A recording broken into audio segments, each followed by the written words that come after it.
Assalamualaikum warahmatullahi wabarakatuh. Hai, welcome to Learning Journal Penulisan Berita Part 8.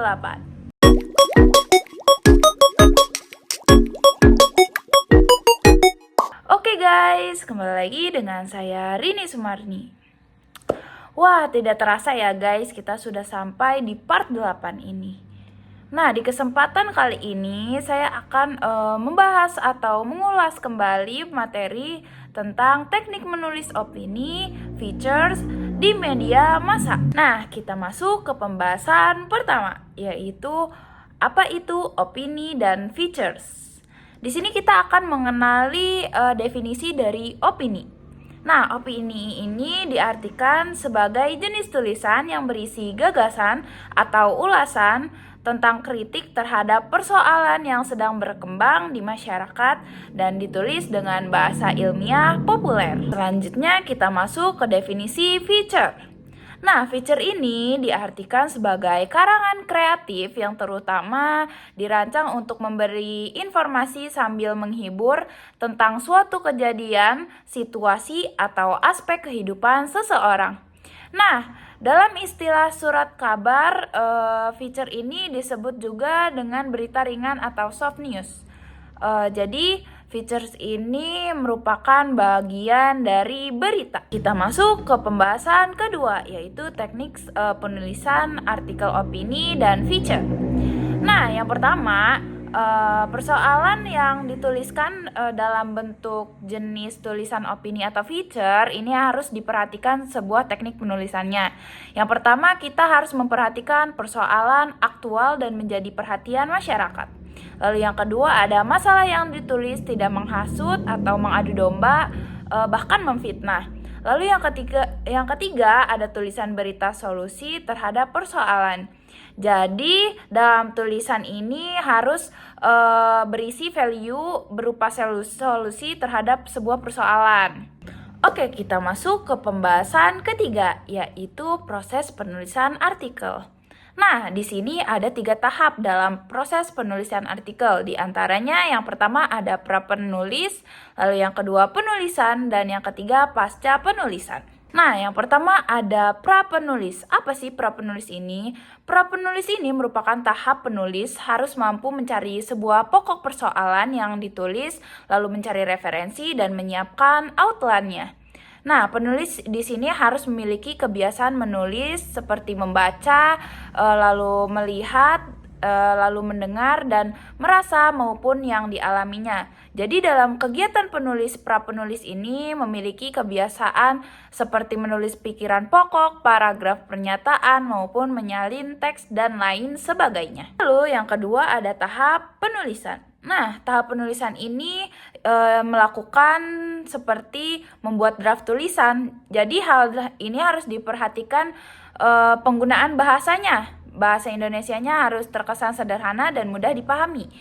Lalu yang ketiga ada tahap pasca penulisan. Nah, pasca penulisan ini merupakan kegiatan setelah draft tulisan selesai dilakukan editing, penyuntingan, atau revisi berkaitan keamanan tulisan. Lalu pemakaian kalimat, bentuk dan pemilihan katanya, dan pemakaian tanda baca ejaan. Nah, setelah kita mengenal teknik penulisan artikel, kita mengenal jenis-jenis artikelnya ya teman-teman. Yang pertama ada artikel pengetahuan populer.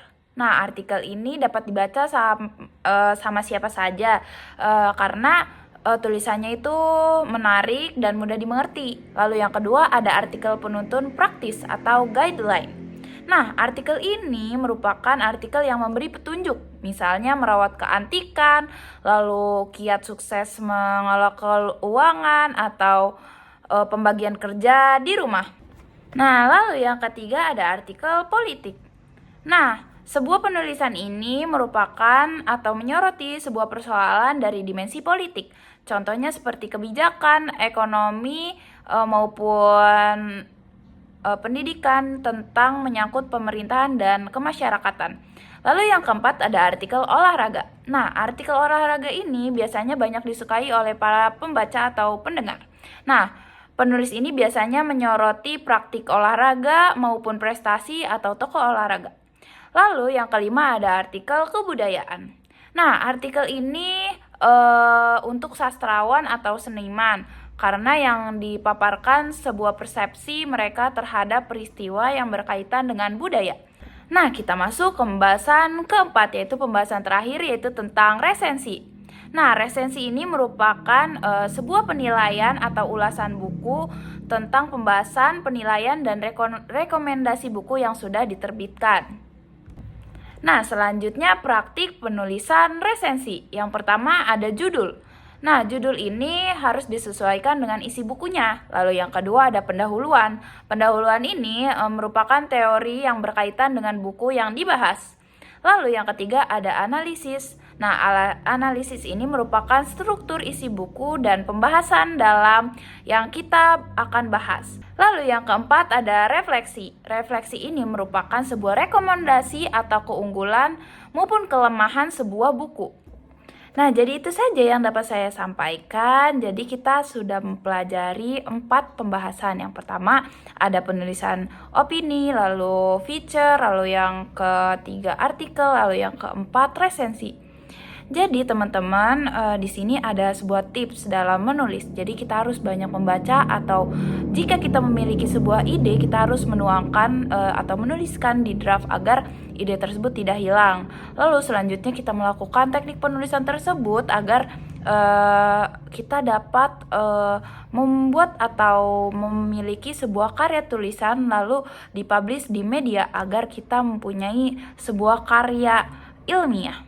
Nah, jadi itu saja yang dapat saya sampaikan. Kurang lebihnya, terima kasih. Assalamualaikum warahmatullahi wabarakatuh. See you the next video.